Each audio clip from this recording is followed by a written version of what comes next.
बिस्मिल्लाहिर्रहमानिर्रहीम। अच्छा जी बच्चों, हम लोग आज के इस लेक्चर में चैप्टर नंबर 2 के एमसीक्यूज पास पेपर के स्टार्ट करने जा रहे हैं। ठीक है, आप लोगों ने इसको बड़े अच्छे तरीके से ध्यान से समझना है और एंजॉय करना है। Chapter number 2 first year physics, ये क्या हो गया है? चैप्टर नंबर 2 बच्चों, सबसे पहले नंबर पे आप लोगों को पता है जी, इसमें जो बेसिक कॉन्सेप्ट्स हैं, ठीक है, इसमें जो बेसिक कॉन्सेप्ट्स हैं, सबसे पहले जिस तरह बेसिक कॉन्सेप्ट्स ऑफ वेक्टर है उसमें से एमसीक्यूज कौन कौन से हो सकते हैं। ठीक है, सबसे पहले नंबर पे आप लोगों को पता है किसी भी वेक्टर क्वांटिटी को डिस्क्राइब करने के लिए, किसी भी वेक्टर क्वांटिटी को डिस्क्राइब करने के लिए कितनी चीजों की जरूरत होती है? हम लोग बोलते हैं बच्चों 3 चीजों की जरूरत होती है। नंबर 1, ठीक है जी, सबसे पहले आती है न्यूमेरिकल मैग्नीट्यूड, न्यूमेरिकल मैग्नीट्यूड, फिर यूनिट, और उसके बाद बच्चों आती है डायरेक्शन। तो याद रखिएगा किसी भी फिजिकल वेक्टर क्वांटिटी को डिस्क्राइब करने के लिए न्यूमेरिकल मैग्नीट्यूड, यूनिट और डायरेक्शन की जरूरत होती है। अब पेपर में कई दफा एमसीक्यू आता है जी, विच ऑफ द फॉलोइंग, अक्सर का जो बोर्ड के पेपर में आया होता है, हम तो बोर्ड के पेपर की डिस्कशन कर रहे हैं। विच of the following is vector quantity, नीचे लिखा होता है डिस्प्लेसमेंट, वेलोसिटी, एक्सेलरेशन, आगे लिखा होगा ऑल ऑफ दीज। तो आप लोग इतनी ज्यादा क्वांटिटीज पढ़ चुके हैं फिजिक्स में और माशाल्लाह मैट्रिक्स भी पढ़ते आ रहे हैं। आप लोगों को पता है कौन सी क्वांटिटी स्केलर है, ये कौन सी वेक्टर है जिसमें डायरेक्शन है वो वेक्टर, जिसमें डायरेक्शन नहीं है वो स्केलर। वो बचपन की बातें ही तो आप लोग पढ़ते आ रहे हैं, तो आप लोग बड़ी आसानी से देख के बता सकते हैं। फोर्स, डिस्प्लेसमेंट, एक्सेलरेशन, वेलोसिटी, ठीक है, ये वेक्टर है। वर्क स्केलर है, डेंसिटी स्केलर है, volume scalar, area scalar, length scalar, वो जो भी पढ़ते आ रहे हो यार। खैर, ये इस तरह का एक एमसीक्यू बन जाता होता है। उसके बाद बच्चों दूसरा एमसीक्यू यहां से बनता है कि वेक्टर को रिप्रेजेंट कैसे किया जाता है। ये बड़े इंपॉर्टेंट एमसीक्यू इसमें से बनते हैं। बच्चों याद रखिएगा, वेक्टर को रिप्रेजेंट करने के कितने मेथड हैं? वेक्टर्स को रिप्रेजेंट करने के 2 मेथड हैं, सिंबॉलिक रिप्रेजेंटेशन और दूसरा है बच्चों ग्राफिकल रिप्रेजेंटेशन। अब वेक्टर को सिंबॉलिक रिप्रेजेंटेशन और ग्राफिकल रिप्रेजेंटेशन में कैसे रिप्रेजेंट करते हैं? याद रखिएगा, जो सिंबॉलिक रिप्रेजेंटेशन होती है ये आगे से 2 तरह की होती है। ठीक है, bold face letter representation, bold face letter representation या एरो हेडेड रिप्रेजेंटेशन। ठीक है, अब एरो हेड जो है वो कहां पर यूज होती है? एरो हेड जो है वो हैंड राइटिंग में यूज होती है। ठीक है जी, जबकि जो बोल्ड फेस है वो प्रिंटिंग में यूज होती है, प्रिंटेड बुक्स में यूज होती है। ये बड़ा इंपॉर्टेंट एमसीक्यू होता है जी, प्रिंटेड बुक्स में कौन सी सिंबॉलिक, कौन सी रिप्रेजेंटेशन यूज होती है? सिंबॉलिक। बच्चों हैंड राइटिंग में कौन सी यूज होती है? एरो हेडेड रिप्रेजेंटेशन यूज होती है। डन हो गया? अच्छा, आवाज आप लोगों को क्लियर आ रही है? ओके, तो बच्चों अब देखें, bold face, arrow headed, bold face printed books में और एरो हेडेड जो है बच्चों वो हैंड राइटिंग में यूज होगी। अच्छा, अब एक बात और यहां पर, जो बोल्ड फेस लेटर रिप्रेजेंटेशन है इसमें हम लोग करते हैं लेटर को बोल्ड करते हैं। मैं कहता हूं जी मैंने लिखा ए, बहु, सी, मैं इनको क्या कर देता हूं? बोल्ड कर देता हूं, मोटा करके लिख दें। तो बच्चों वेक्टर्स को लिखते वक्त आप लोग लेटर को मोटा करके लिख दें तो वो वेक्टर रिप्रेजेंटेशन बन जाती है। अच्छा, हैंड राइटिंग में अगर आप लोग अगर लिखते हैं तो ये ए के ऊपर वेक्टर, बी के ऊपर वेक्टर, सी के ऊपर वेक्टर, इस तरह से आप लोग लेटर लिखें, उसके ऊपर वेक्टर का साइन लगा दें। तो ये बच्चों वेक्टर को रिप्रेजेंट करने का एक तरीका है। ये एरो ऊपर भी हो सकता है और ये एरो बच्चों नीचे भी हो सकता है। This arrow may be above और बिलो द लेटर, ये याद रखना आप लोगों ने। ठीक है, अब इसके बाद जो ग्राफिकल रिप्रेजेंटेशन है बच्चों, इसमें हम लोग किससे रिप्रेजेंट करते हैं? अ डायरेक्टेड लाइन सेगमेंट से। डायरेक्टेड लाइन सेगमेंट से बच्चों हम लोग किसी भी वेक्टर को रिप्रेजेंट करते हैं। ठीक है, तो directed line segment is called vector. अब बच्चों इसके बाद वेक्टर की रिप्रेजेंटेशन के ये कुछ मेथड थे। इसके बाद मैग्नीट्यूड ऑफ वेक्टर को भी रिप्रेजेंट करने के कुछ मेथड्स हैं। किसी भी वेक्टर की लेंथ को क्या बोलते हैं? उसकी मैग्नीट्यूड बोलते हैं। Length of a vector is called magnitude of the vector या मॉडुलस ऑफ द वेक्टर। अब कई बच्चे सोच रहे होंगे सर ने बड़ी स्पीड में बोल दिया। भाई ये पीपीटी सेशन है, इसमें हम लोग पास पेपर से रिलेटेड एमसीक्यूज डिस्कस कर रहे हैं, पूरा टॉपिक नहीं पढ़े चरसी लोगों। ठीक है, अब किसी भी वेक्टर की मैग्नीट्यूड को क्या बोला जाता है? मॉडुलस ऑफ वेक्टर भी बच्चों इसको बोला जाता है। और इसको रिप्रेजेंट करने के आगे से फर्दर 2 तरीके हैं। एक ये कि लाइट फेस लेटर, ये नहीं है इरेगुलर लिख के उसके ऊपर लाइट फेंके जाओ, हल्का लिखे उसको। यानी फॉर एग्जांपल मैं लिखता हूं A B C D and so on, ना मैंने बोल्ड किया ना मैंने एरो लगाया। अच्छा, या दूसरा है बच्चों किसी भी वेक्टर की क्या ले लें, मोड ऑफ वेक्टर, किसी भी वेक्टर का मोड ले लें। एक वेक्टर लिखा, उसके गिर्द दो पैरेलल लाइंस में उसको बंद कर दिया, बी वेक्टर लिखा, दो पैरेलल लाइंस में उसको बंद कर दिया, सी वेक्टर लिखा, दो पैरेलल लाइंस में उसको बंद कर दिया। तो ये बच्चों वेक्टर की मैग्नीट्यूड को रिप्रेजेंट करने के कुछ तरीके हैं और वो वेक्टर्स को रिप्रेजेंट करने के कुछ तरीके हैं। उसके बाद बच्चों याद रखिएगा, पेपर में ना एक मर्तबा मैंने एमसीक्यू देखा जी कि दो वेक्टर्स हैं, ठीक है, बल्कि एक वेक्टर है, सुने, वो ना एक वेक्टर ना एक प्लेन में या स्पेस में भी, दोनों का कॉन्सेप्ट आएगा आपके पास, उसके कुछ कोऑर्डिनेट्स यूं है p, हर दफा सारे एक ही लिख देते हैं, सर को लगता आती नहीं है। ये देखो 4 7, ये बच्चों ये पॉइंट है 4 7, ये पॉइंट किस में होगा, प्लेन का होगा या स्पेस का होगा? तो बच्चों क्लियर नजर आ रहा है, अगर तो दो कोऑर्डिनेट्स हैं, एक्स वाई कोऑर्डिनेट्स है, तो ऑब्वियस सी बात है यार ये पॉइंट किस में होगा, this point will lie in plane. मतलब कहने का मतलब ये है कि आप लोगों को पता है ना वो प्लेन और स्पेस का, दो एक्स, एक ये एक्स एक्सिस है एक वाई एक्सिस, अगर दो कोऑर्डिनेट एक्सिस है तो वो प्लेन है।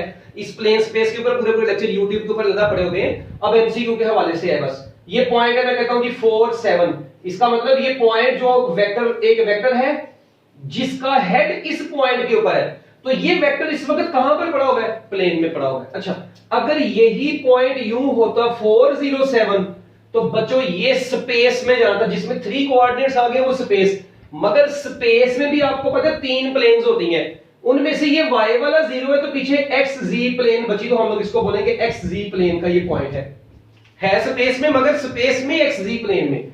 अच्छा, अगर मैं कहता हूं पॉइंट 4 7 0, बच्चों है अभी भी ये स्पेस का 3 कोऑर्डिनेट्स है, मगर एक 0 है, तो ये लाई करेगा x y प्लेन में। ये बड़े इंपॉर्टेंट एमसीक्यूज है यहां से। उसके बाद प्लेन में एक वेक्टर को रिप्रेजेंट करने के लिए कितने एंगल चाहिए होते हैं? एक वेक्टर को प्लेन में रिप्रेजेंट करने के लिए एक एंगल चाहिए होता है पॉजिटिव एक्स एक्सिस से एंटी क्लॉकवाइज डायरेक्शन में, मगर स्पेस में एक वेक्टर की डायरेक्शन को रिप्रेजेंट करने के 3 एंगल्स होते हैं, alpha beta gamma. Alpha x axis से लिया जाता है, बीटा वाई एक्सिस से लिया जाता है, और गैमा बच्चों जी एक्सिस से लिया जाता है। डन हो गया?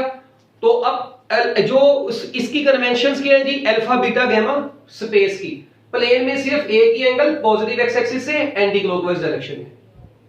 ओके डन, ये छोटी छोटी बातें याद हो जाएंगी भाई, बड़ा important MCQ, direction of a vector. ठीक है जी यार, ठीक से मुंह उठा के आगे मैं लिख ही दूं, ये ना बाद में बैठे बददुआएं दे रहे हो। ये देखो, डायरेक्शन ऑफ वेक्टर स्पेस में रिप्रेजेंट की जाती है 3 एंगल्स से, जबकि प्लेन में रिप्रेजेंट की जाती है किसी भी वेक्टर की डायरेक्शन एक एंगल से, और इस एंगल की डायरेक्शन क्या होगी, पॉजिटिव एक्स एक्सिस से, पॉजिटिव एक्स एक्सिस से इन एंटी क्लॉकवाइज डायरेक्शन। और भाई अपना माइक ऑफ करो, इतनी ड्राउनी आवाज आ रही है चर्सी लोगों। ये देखो, पॉजिटिव एक्स एक्सिस से एंटी क्लॉकवाइज डायरेक्शन में। इसमें 3 एंगल्स है, अल्फा बीटा गैमा, वो आप लोगों ने पढ़े हुए हैं। इसमें स्पेस में 3 कोऑर्डिनेट्स होते हैं ए बी सी, प्लेन में 2 कोऑर्डिनेट्स होते हैं ए बी। स्पेस में 3 कोऑर्डिनेट एक्सिस होते हैं एक्स वाई जी, प्लेन में 2 कोऑर्डिनेट एक्सिस होते हैं एक्स वाई। एक स्पेस में 3 प्लेन्स होती है, एक्स वाई प्लेन, वाई जी प्लेन, जी एक्स प्लेन। तो ये बातें आप लोग ऑलरेडी पढ़ चुके हैं। इसके बाद बच्चों नेक्स्ट एक टॉपिक आता है छोटा सा, एडिशन ऑफ वेक्टर। हाँ जी बच्चों, वेक्टर्स की एडिशन,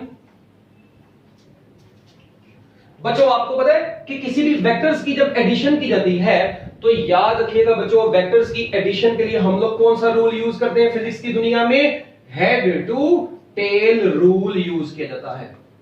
किसी भी वेक्टर की बच्चों रिप्रेजेंटेशन के लिए, अपना एडिशन के लिए हम लोग कौन सा रूल यूज करते हैं? Head to tail rule. अब वो कैसे यूज करते हैं, उसका क्या चक्कर था, वो आप लोगों ने ऑलरेडी पढ़ा हुआ है। हाँ, यहां से एमसीक्यू कैसे आता है बच्चे का, सर जी वेक्टर एडिशन में से एमसीक्यू कैसे आएगा? याद रखिएगा, एडिशन ऑफ वेक्टर्स के लिए पहली बात, सेम नेचर होनी चाहिए। वेक्टर्स जिनकी नेचर सेम होगी वही ऐड होंगे। मैं कहता हूं एक वेलोसिटी का, एक एक्सेलरेशन का, दोनों चर्सी ऐड हो सकते हैं। Velocity and acceleration both are different physical quantities. तो याद रखिएगा, वेक्टर्स की जब एडिशन होगी उनकी नेचर क्या होनी चाहिए? सेम। अगर एक फोर्स का तो दूसरा भी फोर्स का होगा तो एडिशन होगी।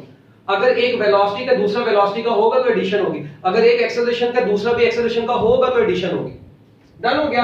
अच्छा सेम नेचर होनी चाहिए। उसके बाद बच्चों वेक्टर्स की addition head to tail rule के मुताबिक होती है। क्या वेक्टर एडिशन कम्यूटेटिव लॉ को ओबे करती है? यस। एसोसिएटिव लॉ को ओबे करती है? डिस्ट्रीब्यूटिव लॉ को ओबे करती है? यस। याद रखिएगा vector addition obeys commutative law, distributive law, associative law. ठीक है जी। Vector addition obey commutative law, वो आप लोगों ने पढ़ा हुआ है मैथ में, कम्यूटेटिव प्रॉपर्टी भी। ठीक है जी। डिस्ट्रीब्यूटिव लॉ, डिस्ट्रीब्यूटिव लॉ, ठीक है, और इसके अलावा एसोसिएटिव लॉ, ये तीनों को ओबे करता है। ये बड़ा इंपॉर्टेंट एमसीक्यू है, एक बार तो मेरे पेपर में देखा था, उसने लिखा था वेक्टर एडिशन ओबे, नीचे लिखा हुआ था कम्यूटेटिव, एसोसिएटिव, डिस्ट्रीब्यूटिव, आगे लिखा हुआ था ऑल ऑफ दीज। तो क्या आंसर होगा? All of these. ठीक है, जल्दी जल्दी इसको नोट करें, शाबाश। मिनट लगाएं, मिनट।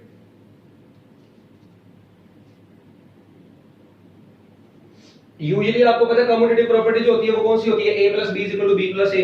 एसोसिएटिव में वो a plus B plus C आता है ब्रैकेट में, तो वो a प्लस बी ब्रैकेट में प्लस सी आगे आ जाता है, वो जो भी इसकी होती है। ठीक है, तो ये आप लोगों को पता होना चाहिए। उसके बाद बच्चों याद रखिएगा वेक्टर एडिशन का रिवर्स प्रोसेस। पुत्र कंपोनेंट की बात अभी आगे आएगी, अभी मेरा पुत्र पार्ट ही शुरू हुई है, आगे मैं तुम्हें पूरे वेक्टर के कंपोनेंट्स एक एक चीज बताऊंगा उसकी डिटेल में। टेंशन नहीं लेनी, चिल मोड में बैठो, पॉइंट सुनते जाओ बस। तुम्हारे दिमाग में जो पॉइंट है वो तुम्हारी आंखों के सामने आ जाएंगे खुद ही कुछ टाइम के बाद।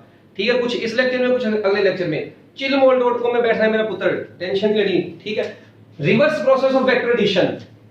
ठीक है जी, वेक्टर एडिशन का रिवर्स प्रोसेस क्या है? याद रखिएगा वेक्टर एडिशन का रिवर्स प्रोसेस है रेजोल्यूशन ऑफ वेक्टर। लिखने तो माशाल्लाह ये गुस्सा कर गया। लिखे reverse process of vector addition is resolution. Resolution में हम लोग तोड़ते हैं, एडिशन में हम लोग जोड़ते हैं। तो तोड़ने का उलट कौन हुआ? जोड़ना। तो याद रखिएगा तोड़ने का उलट जोड़ना है। वो भाई क्या हो गया आज तुझे, गुस्सा ही करी जा रहा है।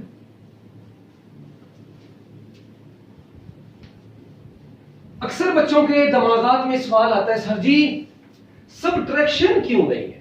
ओ भाई सबट्रैक्शन एक डिफरेंट फिनोमिना है एडिशन से। ठीक है, ये दोनों एक दूसरे के रिवर्स फिनोमिनाज नहीं है। ठीक है, तो याद रखें एडिशन, ठीक है, और सबट्रैक्शन एक दूसरे के रिवर्स फिनोमिनाज नहीं है। Reverse of vector addition is resolution.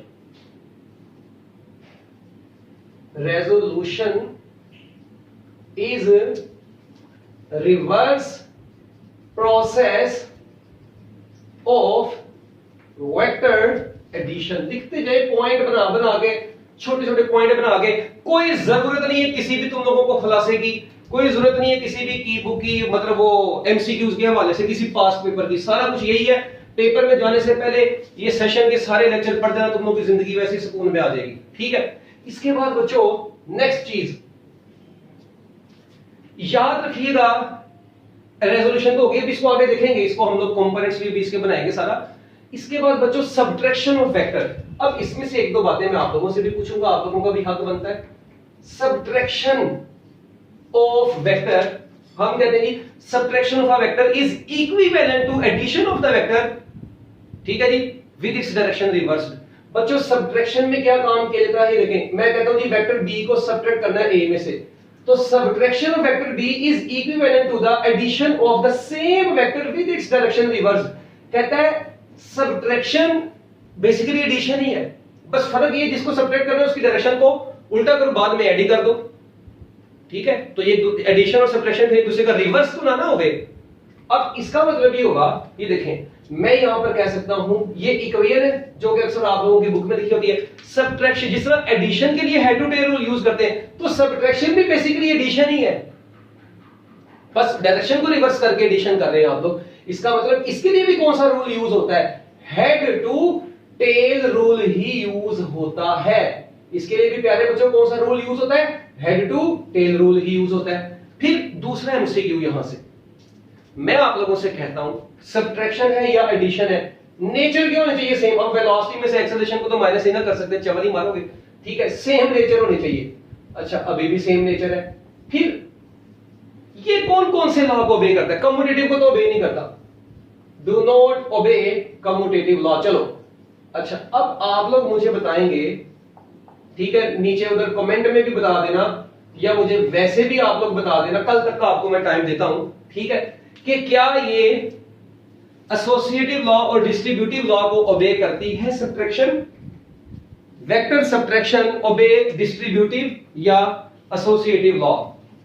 ये आपकी बुक में नहीं है। हाँ, अगर किसी को डिस्ट्रीब्यूटिव लॉ वगैरह का या एसोसिएटिव लॉ का देखना होगा तो वो किसी मैथ वाले बच्चे से रब्ता करके उसको देख ले, ठीक है, मगर बस वैसे ये क्वेश्चन है, ये आप लोग यहां तक याद रख सकते हैं। कम्यूटेटिव में तो क्योंकि a plus B, a minus B, B minus A के इक्वल नहीं होता, इसलिए हम लोग बोलते हैं, जबकि a plus B, B plus A के बराबर हो जाता है, इसलिए वहां पे तो कम्यूटेटिव लॉ बे होता है, इसमें नहीं है, ठीक है। अब देख के आपने मुझे बताना है कि कम्यूटेटिव तो बे नहीं है तो क्या बाकी बे होते हैं, ओके। इसके बाद बच्चों रिजल्टेंट वेक्टर, हमारा नेक्स्ट टॉपिक है एडिशन सब्ट्रैक्शन के बाद रिजल्टेंट वेक्टर। लो जी बच्चों, ये बड़ा इंपॉर्टेंट टॉपिक है। A single vector which has combined effect, एक सिंगल वेक्टर है, तैयब मैं तुम्हारी बात इसलिए नहीं सुन रहा अभी पुत्र, क्योंकि मैं इधर लगा हूं, मैं बाद में देखता हूं मैसेज इकट्ठे एंड पे। Single vector which has combined effect, which has combined effect of all the original vectors to be added, of all the original vectors to be added. Single vector which has combined effect of all the original vectors to be added. बच्चों एक single vector जिसके अंदर वो तमाम vectors का combined effect मौजूद होता है। फॉर एग्जांपल मैं कहता हूं जी हम 3 वेक्टर्स को ऐड कर रहे हैं, 4 को ऐड कर रहे हैं, 5 को ऐड कर रहे हैं, 2 को ऐड कर रहे हैं, कोई चर्सी आ गया सभी 1 को ऐड, वो भाई ये कल्ला बेचारे को किसने ऐड करोगे, दूसरा आएगा तो ऐड होगा, ठीक है। अच्छा सी कर दो, डी कर दो, ठीक है, एंड सो ऑन। तो बच्चों आप लोग वेक्टर्स को ऐड करते जाएं, ठीक है, सारे वेक्टर्स को ऐड करके रिजल्टेंट एक ही बना करेगा। तो ऐसा वेक्टर जो सारे वेक्टर्स का कंबाइंड इफेक्ट अपने अंदर रखता हुआ। अब इसमें बड़े बड़े केस आते हैं। इसमें पहला केस लिखें, if vectors after the addition, अगर वेक्टर्स एडिशन के बाद फॉर्म्स क्लोज्ड पॉलीगॉन। अगर बच्चों वेक्टर्स एडिशन के बाद क्या बना दें, क्लोज्ड पॉलीगॉन बना दें, रिजल्टेंट इज 0। तो बच्चों उनका रिजल्टेंट क्या होता है, 0 वेक्टर होता है। क्योंकि रिजल्टेंट वेक्टर है तो रिजल्टेंट को हम लोग 0 वेक्टर बोलेंगे। हाँ, उसकी मैग्नीट्यूड को आप लोग 0 बोल देंगे, ठीक है, मगर रिजल्टेंट क्या होगा, वो 0 होगा। रिजल्टेंट वेक्टर जो होगा वो 0 वेक्टर होगा, ठीक है। इसमें आप लोग वो ट्राइंगल की शेप भी पढ़ते हैं, ऐसे एक, ऐसे ये, ऐसे ए बहु सी, इस तरह ऐड हो गए। आप लोग एक पॉलीगॉन पेंटागन पढ़ लें, ऐसे ऐसे ऐसे ऐसे ऐसे, पेंटागन, हेक्सागोन, ऑक्टागोन, नोनागोन है, जो सी पर सी गोन। तो जितने भी वेक्टर्स अगर एडिशन के बाद क्या बना रहे होंगे, क्लोज्ड शेप बना रहे होंगे, तो बच्चों ना कोई हेड ना कोई टेल खाली बचती है, तो रिजल्टेंट खे बनना है, क्योंकि ऑलरेडी सारे एक दूसरे से कंबाइंड है, कोई एक्स्ट्रा टेल एक्स्ट्रा हेड बचा ही नहीं, तो रिजल्टेंट खे बनेगा भाई। तो रिजल्टेंट वेक्टर 0 वेक्टर होगा। अच्छा अब एक बात और, अगर कुछ यूं हो, मैं आपको कहता हूं बच्चों देखें, एक वेक्टर है a, इसकी मैग्नीट्यूड है 4, एक वेक्टर है b, इसकी मैग्नीट्यूड है 3। ये दोनों वेक्टर्स के दरमियान में एंगल है बच्चों 30 डिग्री का। बताएं यानी 30 डिग्री के एंगल के ऊपर ये बेचारे 2 वेक्टर्स पड़े हुए हैं, इनका जो रिजल्टेंट बनेगा उस रिजल्टेंट वेक्टर की मैग्नीट्यूड क्या होगी। आप देखें अभी तो पार्टी शुरू हुई है, अभी आगे आगे देखो होता है क्या, हम छोटे छोटे पॉइंट्स की तरफ से चल रहे हैं, ठीक है ना। हाँ जी, अगर एक वेक्टर की मैग्नीट्यूड है 4, दूसरे की है 3, तो बच्चों उनके दरमियान में एंगल है 30 डिग्री का, तो उनके रिजल्टेंट की मैग्नीट्यूड क्या होगी। अब सुने, रिजल्टेंट वेक्टर की मैग्नीट्यूड जब भी निकालनी होगी, आप लोग ये फार्मूला याद रख लें। अब किताबों में नहीं लिखा आपकी, मगर ये आपको एमसीक्यूज में बड़ा हेल्पफुल होगा। वेक्टर ए की मैग्नीट्यूड का स्केयर आपको पता है, मैग्नीट्यूड को ऐसे भी रिप्रेजेंट कर देते हैं या लाइट फेस लेटर से भी। मैं इधर लाइट फेस लेटर लिख देता हूं, वो कॉम्प्लेक्स ना हो जाए, वरना a स्क्वायर जमा b स्क्वायर जमा 2ab cos of theta, that is the formula to calculate the resultant if you are given the magnitude of two vectors and the angle between two vectors. That is actual formula to calculate resultant. ये actual formula है, इसको note करें। अभी तो party शुरू हुई है, जल्दी देखो, फिर आगे चलते हैं।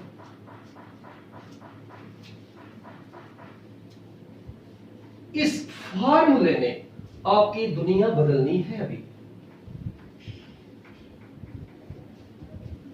अगर दो वेक्टर्स, ऐसा भी हो सकता है, देखें, इसका मतलब ये फार्मूला उस वक्त यूज होगा इफ यू आर गिवन। अगर क्या क्या गिवन होगा, सुने, अगर आपको magnitude of two vectors given हो एक, और angle between them is given, और अगर उनके दरमियान का आपको एंगल गिवन है, तो अब आप लोग मैग्नीट्यूड निकालनी हो तो बच्चों ये वाला फार्मूला यूज कर सकते हैं। तो अब लगाएं इसमें ऊपर वाली वैल्यू, 4 का स्क्वायर कितना हो जाएगा, 16 जमा 9 जमा 2 और 4 दिए 12 cos ऑफ 30 डिग्री। कैलकुलेटर तो आपके पास होगा, बोर्ड के पेपर में तो कैलकुलेटर यूज कर सकते हैं, हम बोर्ड के लिए आ सकते हैं। जल्दी आंसर बताएं, cos 30 कितना होता है, 0.866 है ना। तो इसको करो ना जल्दी यार, जितना सर राइट साइड पे 49 और cos 30। ओवरऑल बता दे, ओवरऑल जल्दी 6.3 सर। कितना,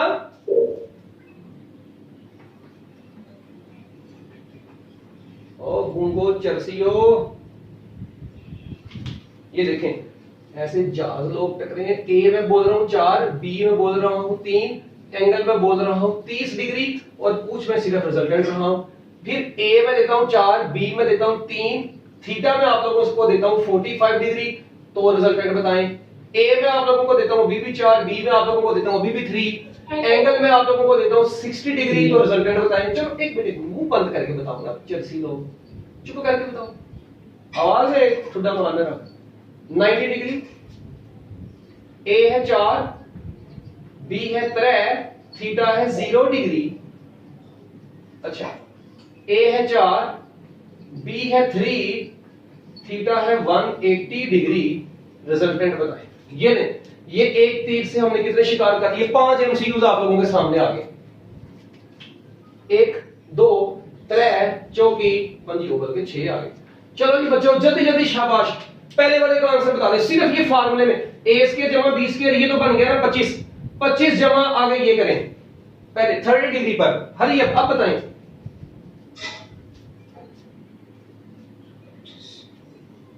यार बहुत टाइम लगाते हो भाई तुम लोग तो।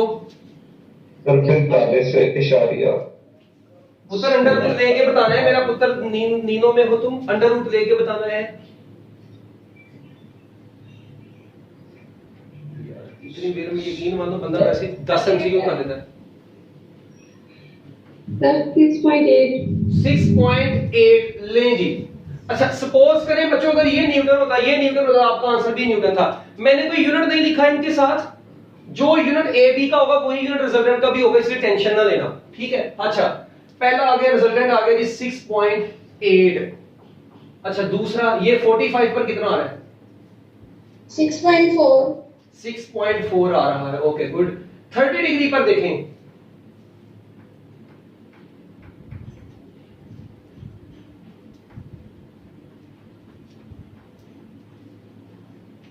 थर्टी डिग्री पर और 60 डिग्री पर, तो यार 7.8 7 है, ये कैसे पॉसिबल हो गया 7.8, ऐसा कैसे हो गया?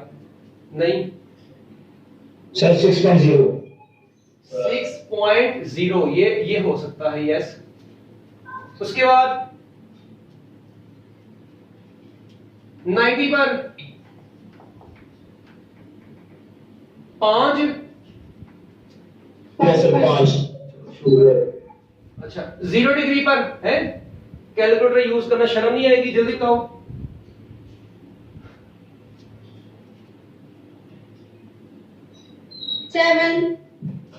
7 आएगा, चलो शुक्र है।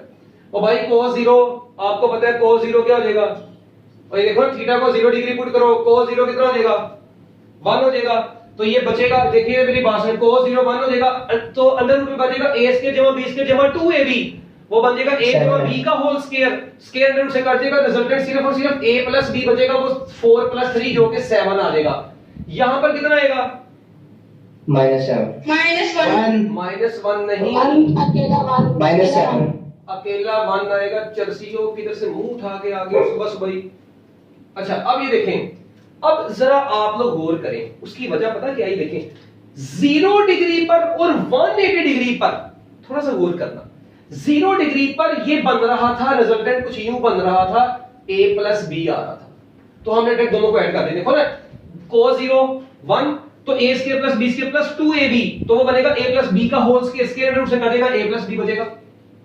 अच्छा इधर अगर cos 180 पुट करोगे तो माइनस आएगा यहाँ पे a स्क्वायर जमा b स्क्वायर माइनस 2ab, उसका जब स्क्वायर मतलब a माइनस b का होल स्क्वायर रूट से कट गया तो रिजल्टेंट बचा a माइनस b।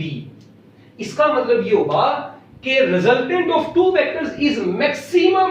बच्चों दो वेक्टर्स का रिजल्टेंट किस एंगल पर मैक्सिमम आ रहा है? आप लोग देखें maximum value of the resultant कितनी बनी है अभी ये सारों में, सारे एंगल्स में मैक्सिमम रिजल्टेंट आया है 7 और मिनिमम रिजल्टेंट कितना आया है 1। बाकी उनके दरमियान में जो भी एंगल ये देखें 0 और 180 के दरमियान में जितने भी आप लोगों ने एंगल पुट किए हैं उनमें क्या आ रहा है? रिजल्टेंट इससे कम ही आ रहा है। इसका मतलब ये होगा कि resultant of two vectors is maximum when they are parallel to each other. Very important MCQ. Similarly resultant of two vectors is minimum कब? When they are anti parallel to each other. तो ये दो लाइनें लिख लें, very important MCQ. To get maximum resultant बच्चों, यानी resultant of two vectors is maximum when they are parallel, resultant of two vectors is minimum when they are anti parallel. Done हो गया? अच्छा फिर एक बात और सुने, हम यूजुअली फर्स्ट क्वाड्रेंट को डिस्कस करते हैं बच्चों। याद रखिएगा वेक्टर्स के लिहाज से आपको एमसीक्यूज आए बोर्ड के पेपर में तो आप लोग फर्स्ट क्वाड्रेंट के लिहाज से आंसर बताया करें। तो अगर मैं आप लोगों से पूछूं by increasing the angle between two vectors, लिखें एमसीक्यू लिखें, by increasing the angle between two vectors, by increasing the angle between two vectors, magnitude of their resultant। हाँ जी, अब ऑप्शन में लिखता हूं इंक्रीजेस डिक्रीजेस में इंक्रीज और डिक्रीज। अब मेरी बात सुने, साफ नजर आ रहा है यार, देखो अब मेरी बात सुने, आप लोग यूजुअली किस क्वाड्रेंट में रहेंगे? मैंने भी बताया किस क्वाड्रेंट में रहेंगे। तो याद रखें बच्चों 0 से 90 तक देखते जाओ। 0 पर था 7, फिर कितना 30 पर हुआ 6.8, 6.4, 6, 5। बच्चों रिजल्टेंट की मैग्नीट्यूड डिक्रीज करती जा रही है और 180 पर पहुंचे तो 1 हो गई है, सबसे कम हो गई है। तो बच्चों याद रखिएगा magnitude of the resultant decreases. Board के पेपर के हवाले से आप लोग ये आंसर लगाएंगे इसका कि जैसे जैसे दो वेक्टर्स के दरमियान में एंगल बढ़ते जाते हैं उनके रिजल्टेंट की मैग्नीट्यूड डिक्रीज होती है। हाँ आप लोग अगर चाहते हैं कि इसको सही थोड़ा सा हमें और समझा दें तो मैं आप लोगों को एक और तरीका भी इसका बताता हूं। एक तो मैंने ये एग्जांपल के तरीके से बताया ना, एंगल्स आपके सामने है, आप लोग देखें यहां पर देखें, इधर देखें, इधर से 30 से 45, 45, 60 यहां तक देखें एंगल बढ़ता जा रहा है।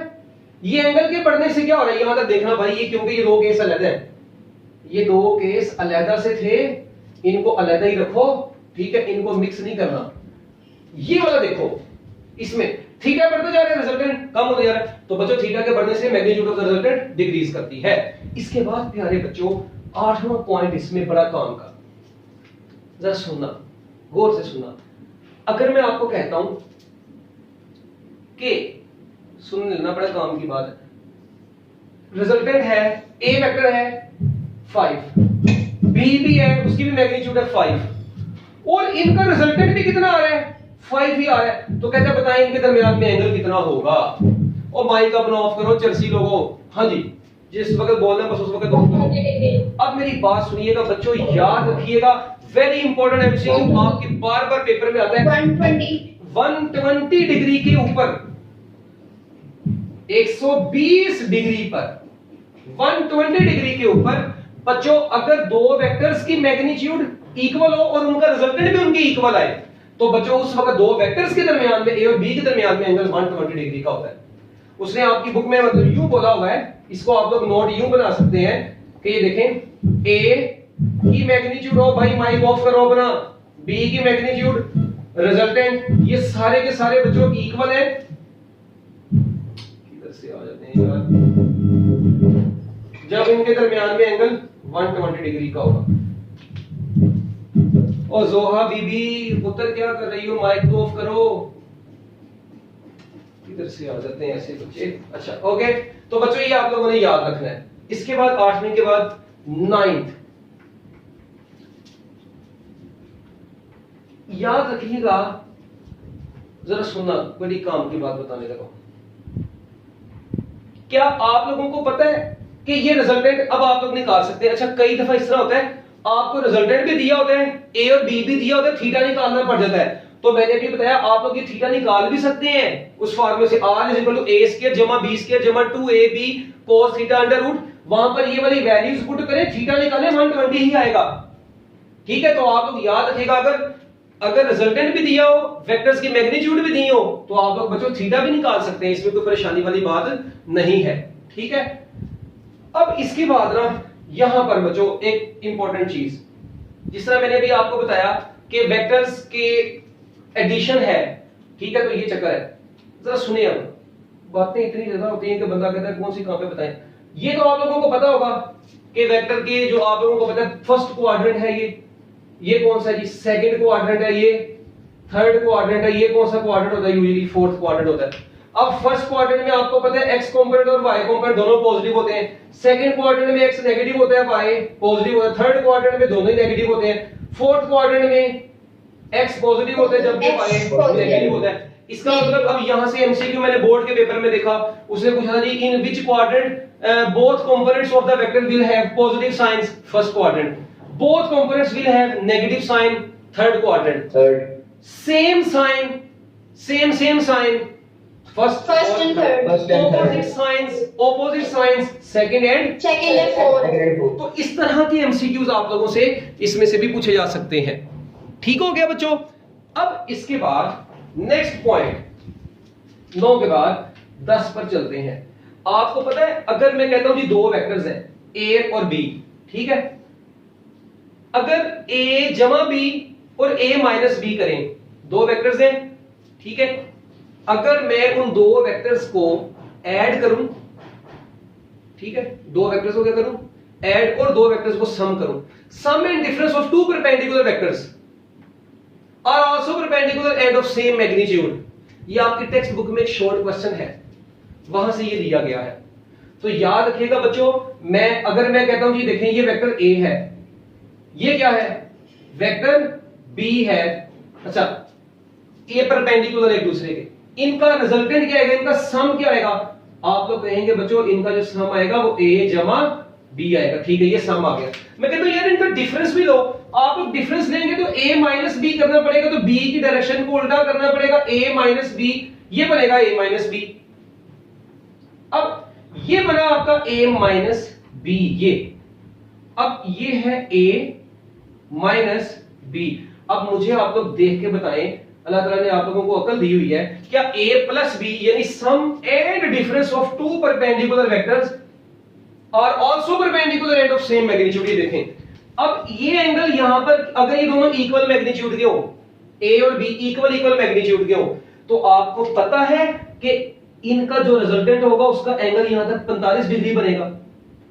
अगर a और b किस मैग्नीट्यूड के हैं, two vectors having equal magnitude and perpendicular to each other, the resultant will have 45 degree angle with the positive x axis। इसी तरह इसका भी एंगल कितना होगा, 45 डिग्री, तो मिलकर कितना हो जाएगा, 90 डिग्री।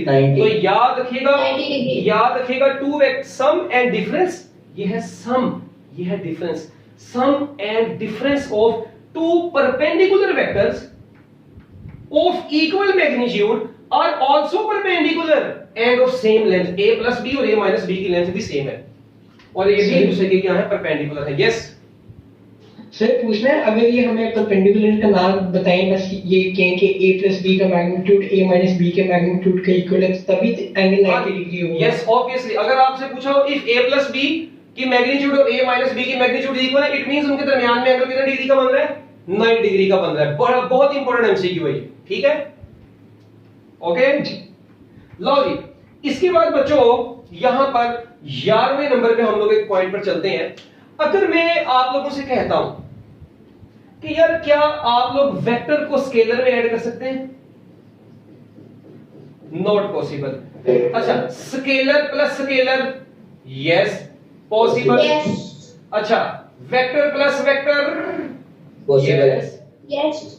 अच्छा, लगता है आवाज तुम लोगों को ज्यादा क्लियर आ रही है, इसलिए फौरन यस यस बोले जा रहे हो चर्सियो। अच्छा, अगर इसका मतलब वेक्टर प्लस स्केलर ऐड नहीं हो सकते। अच्छा, क्या आप लोग जीरो को जीरो वेक्टर में ऐड कर सकते हैं? नहीं। No, sir. क्यों? क्योंकि No, जीरो sir. स्केलर है, जीरो वेक्टर एक वेक्टर है, आप लोग नहीं ऐड कर सकते। Yes. अच्छा, तो इसका मतलब स्केलर हमेशा स्केलर में ऐड होगा, वेक्टर हमेशा वेक्टर में ऐड होगा। अच्छा, क्या आप लोग वेक्टर्स की एडिशन पढ़ते हैं? पढ़ते हैं। Yes. सब्ट्रैक्शन पढ़ते हैं? बिल्कुल पढ़ते हैं। रेजोल्यूशन पढ़ते हैं? बिल्कुल पढ़ते हैं। डिवीजन कभी सुनी हो? याद रखिएगा, एक बार तो मैंने बोर्ड के पेपर में एमसीक्यू देखा, उसमें लिखा हुआ था which of the following is not obeyed in vectors, या which of the following process is not involved in vectors, तो division of two vectors is not possible। ठीक है, इसके बाद बच्चों इसी रिजल्टेंट वेक्टर में से ही बड़े काम के एमसीक्यूज हैं। स्टार्ट करते हैं नेक्स्ट। अगर मैं आप लोगों को कहता हूं जी कि आपके पास अभी आपने देखा 3 न्यूटन और 4 न्यूटन के दो वेक्टर थे, ठीक है, कितना इनका रिजल्टेंट बना था बच्चों? What is resultant of 3 newton and 4 newton? If you have two vectors of magnitude 3 newton and 4 newton, what is their resultant? 5. 5, sir. देखा, मार दी ना खच। Sir. ओए अभी आपने देखा भाई, एंगल तो मैंने बोला ही नहीं। इसका मतलब ये हुआ कि आप लोग बिल्कुल जो है ना ध्यान से लेक्चर नहीं सुन रहे। अरे चर्सी लोगों, आप लोगों के पास एक वेक्टर है 4 न्यूटन का, दूसरा वेक्टर है 3 न्यूटन का। आप लोगों ने इसके अंदर बहुत सारे पॉसिबल रिजल्टेंट देखे हैं। आप लोगों ने इसका रिजल्टेंट 6.8 भी देखा, 6.4 भी देखा, 5 भी देखा, 1 भी देखा, 7 भी देखा। क्या 1 से छोटा देखा? बताओ। No. क्या 7 से बड़ा देखा? No. इनके दरमियान में देखा? इसका मतलब ये हुआ कि इनका मिनिमम, अब आपको तो एंगल दिए नहीं उसने, तो आप लोग क्या करेंगे फिर? आप लोग इनकी मिनिमम और मैक्सिमम रिजल्टेंट देख लें। इसका मतलब इनका मिनिमम रिजल्टेंट आएगा a माइनस b से, जो कि होगा 1 न्यूटन, और मैक्सिमम रिजल्टेंट इनका एडिशन से आएगा जो कि होगा 7 न्यूटन। इसका मतलब 1 न्यूटन से लेकर 7 न्यूटन तक इसका कोई भी आंसर हो सकता है। ना 1 से छोटा होगा, ना 7 से बड़ा होगा। फॉर एग्जांपल, चले अब इसी से रिलेटेड में आप लोगों को एक और एमसीक्यू कहता हूं। विच of the following can not be resultant of 2 Newton and 6 Newton? आपके पास दो फोर्सेस हैं, 2 न्यूटन और 6 न्यूटन की। बताएं which of the following can not be the resultant? अच्छा, एक है 3 न्यूटन, दूसरी है 6 न्यूटन। एक मिनट, एक सबर। ओए बंद करो माइक चर्सियो। 4.5 न्यूटन, फिर आप लोग लिख ले 8 न्यूटन, ठीक है। फिर आप लोग लिख लें 6.8 न्यूटन। चलिए आंसर बताएं, कौन सा इनमें से रिजल्टेंट नहीं हो सकता? 8 sir 3 Newton. 3 Newton? Yes sir, क्योंकि 6 माइनस 2 4 होता है, वो 4 अब से कम देखिए, है। अब मैंने आपसे पूछा कि कौन सा रिजल्टेंट नहीं हो सकता, तो बच्चों अब मैंने एंगल तो दिया नहीं, इसका मतलब इनका मिनिमम निकालो, तो इनका मिनिमम निकलेगा 4 न्यूटन और मैक्सिमम निकलेगा 8 न्यूटन। अब क्या ये 4.5 इसमें आ सकता है? ये तो होगा। 8 भी हो सकता है, 6.8 भी हो सकता है। 4 से छोटा और 8 से बड़ा ऑप्शन नहीं होगा। तो ये है आपका आंसर। आई थिंक आप लोगों को रिजल्टेंट के हवाले से अब कुछ एमसीक्यूज गलती से समझ आ गए होंगे। डन हो गया बच्चों। फिर अब ये तो था दो वेक्टर्स के दरमियान का रिजल्टेंट निकालना, कि आप लोग किस तरह से दो वेक्टर्स के दरमियान का रिजल्टेंट निकालते हैं। उसके बाद में बच्चों एक क्या वेक्टर के कंपोनेंट्स, बल्कि मैं कहता हूं कंपोनेंट्स वाले टॉपिक को भी ना छेड़ें, वो हम लोग कल ही स्टार्ट करें ताकि हमारा जो है ना वो सिस्टम वो डिस्टर्ब ना हो। हाँ, एंड पर एक टॉपिक रह गया है वेक्टर की मैग्नीट्यूड कैसे लेते हैं वो देख लें। फिर हम लोग कल वेक्टर एडिशन, ठीक है, bye rectangular components, rectangular components of vector, components of vector कैसे बनते हैं उसको डिस्कस करेंगे, वो एक टॉपिक होगा। उसके बाद अगले दिन हम लोग क्रॉस प्रोडक्ट, डॉट प्रोडक्ट और टॉर्क, ये तीन टॉपिक पढ़ेंगे। हमारा 3 दिनों के अंदर ये चैप्टर पूरा खत्म हो गया। देखें जरा, मैं यहां पर आप लोगों से अब कहता हूं जी, यार एक वेक्टर है, ठीक है जी, अभी यूनिट वेक्टर भी आएगा इसी में। एक वेक्टर है 3i प्लस 4j, इसकी मैग्नीट्यूड क्या होगी? याद रखिएगा जब भी एमसीक्यू में किसी भी वेक्टर की क्या पूछी जाए मैग्नीट्यूड, तो आप लोग i के साथ वाले का स्क्वायर, j के साथ वाले का स्क्वायर, आपका आंसर आ जाएगा 5। अगर ये वेक्टर फोर्स का होगा तो यूनिट आ जाएगा न्यूटन, वेलोसिटी का होगा तो मीटर पर सेकंड, एक्सीलरेशन का होगा तो मीटर पर सेकंड स्क्वायर। ओके, फिर ये तो वेक्टर की मैग्नीट्यूड। अच्छा, इस वेक्टर की मैग्नीट्यूड कितनी होगी बच्चों? i plus j plus k, तो √3 होगी इसकी मैग्नीट्यूड। 1 का स्क्वायर प्लस 1 का स्क्वायर प्लस 1 का स्क्वायर। अच्छा, अगर ये लिखा हो बच्चों i प्लस j, तो इसकी मैग्नीट्यूड √2 होगी। ठीक हो गया। तो बच्चों इस तरीके से आप लोग किसी भी वेक्टर की मैग्नीट्यूड दिया करेंगे, i के साथ वाले का स्क्वायर, j के साथ वाले का स्क्वायर, k के साथ वाले का स्क्वायर। अच्छा, यूनिट वेक्टर का आपको पता है, यूनिट वेक्टर एक ऐसा वेक्टर होता है जिसकी मैग्नीट्यूड कितनी होती है? 1। A vector whose magnitude is 1 is called unit vector. अच्छा, चले अब मैं आप लोगों को एमसीक्यू देता हूं जी, बताएं which of the following is, लिखें which of the following is not unit vector. Which of the following is not unit vector? Option सुने, i plus j plus k। Beta option बच्चों आप लोग लिखें i plus j plus k divided by √3। ठीक है, उसके बाद आप लोग बच्चों नेक्स्ट ऑप्शन लिखें i cos theta i plus sin theta j। ठीक है, फिर आप लोग लिख लें i plus j divided by √2। जी आंसर बताएं, which of the following is not unit vector? इनमें से कौन सा है जो यूनिट वेक्टर नहीं है? अल्फा। अब देखें, यूनिट वेक्टर ऐसा वेक्टर होता है प्यारे बच्चों जिसकी मैग्नीट्यूड कितनी होती है? 1 होती है। अच्छा, क्या इसकी मैग्नीट्यूड 1 आएगी? तो साफ नजर आ रहा है इसकी मैग्नीट्यूड 1 नहीं आनी, √3 आनी है। अच्छा, इसकी मैग्नीट्यूड ऊपर √3, नीचे √3 कट गया, 1 बच गया। इधर देखें को ये i के साथ j के साथ cos के थीटा प्लस sin के थीटा, तो cos के थीटा प्लस sin के थीटा 1 होता है, ये भी 1 आ गया। i प्लस j की मैग्नीट्यूड √2 है, नीचे भी √2 है, कट गया। इसका मतलब ये तीनों यूनिट वेक्टर, मगर ये एक ऑप्शन ऐसी है जो यूनिट वेक्टर की कंडीशंस को पूरा नहीं कर रही। तो बच्चों याद रखिएगा, अगर यूनिट वेक्टर के हवाले से आप लोगों को कोई एमसीक्यू आएगा तो आप लोग इस तरीके से करेंगे। यूनिट वेक्टर का फार्मूला क्या होता है? यूनिट वेक्टर को आप लोगों को पता है रिप्रेजेंट करने के लिए लेटर के ऊपर हेड लगाया जाता है। तो बच्चों यूनिट वेक्टर का फार्मूला होगा vector divided by magnitude of the vector. और यहीं से पता चलता है कि vector a is equal to unit vector into magnitude. Vector a is equal to unit vector into magnitude. किसी भी वेक्टर की मैग्नीट्यूड को यूनिट वेक्टर से मल्टीप्लाई करवा दे तो आपको क्या हासिल हो जाता है? एक वेक्टर हासिल हो जाता है। तो बच्चों याद रखिएगा, unit vector into magnitude of vector is equal to vector itself. तो ये कुछ छोटे-छोटे पॉइंट्स हैं। What are the units of unit vector? बच्चों यूनिट वेक्टर के यूनिट्स क्या होंगे? अब देखें, वेक्टर ऊपर न्यूटन है, नीचे भी सपोज करें मैग्नीट्यूड, वो भी न्यूटन। वो न्यूटन से कट गए, यूनिट वेक्टर के कोई यूनिट नहीं होते। याद रखिएगा, unit vector is dimensionless, it has no units because it is the ratio of two same physical quantities. Okay बच्चों, तो ये यूनिट वेक्टर हो गया। जीरो वेक्टर आपको पता है, ऐसा वेक्टर जिसकी मैग्नीट्यूड 0 उसको जीरो वेक्टर बोलते हैं। फिर उसके बाद multiplication of vector by scalar में से बड़े एमसीक्यूज बनते हैं।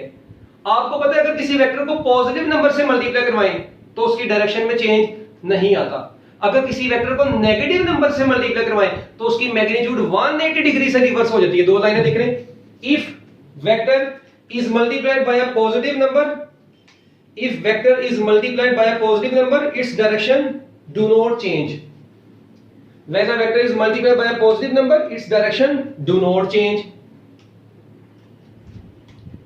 ठीक है। if a vector is multiplied by a negative number its direction changes by 180 degree, 180. if a vector is multiplied by a negative number its direction is reversed by 180 degree। Done बच्चों। फिर एक मरतबा मैंने MCQ देखा, उसने पूछा हुआ था unit vector is used to describe dash of a vector, तो unit vector is used to describe direction of a vector. Definition में से आ गया एमसीक्यू। फिर एक और एमसीक्यू यहां से बड़ा इंपॉर्टेंट है, सुने एमसीक्यू ये जी, the magnitude of a vector is, याद रखिएगा किसी भी वेक्टर की मैग्नीट्यूड कभी नेगेटिव नहीं हो सकती, magnitude of a vector is always positive. ये एक्सरसाइज में जो शॉर्ट क्वेश्चन उनके अंदर से भी एमसीक्यू बन के पेपर में आ जाते होते हैं। तो देखें, magnitude of a vector is always positive. ये किताब है मेरे पास एक, ठीक है ना, ये है बच्चों, अगर आप लोग लेना चाहें तो ये ले लें, ये अच्छी किताब है काफी, ठीक है जी। ये ऑब्जेक्टिव फिजिक्स है, आप लोग इसको देख सकते हैं जी, प्रोफेसर मोहम्मद यासीन साहब है, ये उनकी किताब है, ठीक है, काफी अच्छी लिखी है, मैंने इसको जब पढ़ा था, तो आप इसको ले सकते हैं एमसीक्यूज के हवाले से, ठीक है। इसमें ये एमसीक्यू सारे उन्होंने टॉपिक वाइज लिखे हुए हैं डिटेल में, ठीक है। उसके बाद बच्चों यहां पर एक और एमसीक्यू है जी, a vector which has magnitude 1 is called unit vector, ठीक है। उसके बाद ये एक वेक्टर, यही वेक्टर दिया हुआ था, इसकी मैग्नीट्यूड पूछी हुई है 3i + 4j की। फिर वेक्टर एडिशन का रिवर्स क्या होता है वो भी सारी बात मैंने आपको बता दी, रिजल्टेंट वेक्टर की डेफिनेशन आप लोगों को बता दी, वो भी लिखी हुई है, ठीक है। तो बच्चों नल वेक्टर, ठीक है जी, zero magnitude and arbitrary direction. Zero vector या नल वेक्टर कौन सा वेक्टर होता है? ऐसा वेक्टर जिसकी मैग्नीट्यूड जीरो होती है और आर्बिट्रेरी डायरेक्शन होती है, उसे क्या बोलते हैं? नल वेक्टर बोलते हैं। फिर उसके बाद sum of a vector and its negative vector, तो sum of a vector and its negative vector, sum of a vector and its negative vector is equal to शून्य वेक्टर, जीरो वेक्टर जिसको प्यार से बोलते हैं, ठीक हो गया। और इसके अलावा बच्चों और यहां पर क्या मुझे नजर आ रहा है, कंपोनेंट्स, वो तो कल बात होगी कंपोनेंट्स की, ठीक है। Two vectors having same magnitude and same direction are called parallel vectors. अगर दो वेक्टर सेम मैग्नीट्यूड के और सेम डायरेक्शन में है तो बच्चों वो क्या कहलाते हैं? पैरेलल वेक्टर्स कहलाते हैं। तो ये था बच्चों आज का छोटा सा लेक्चर जो कि अभी हमने वेक्टर्स के इंट्रोडक्शन में पढ़ा है।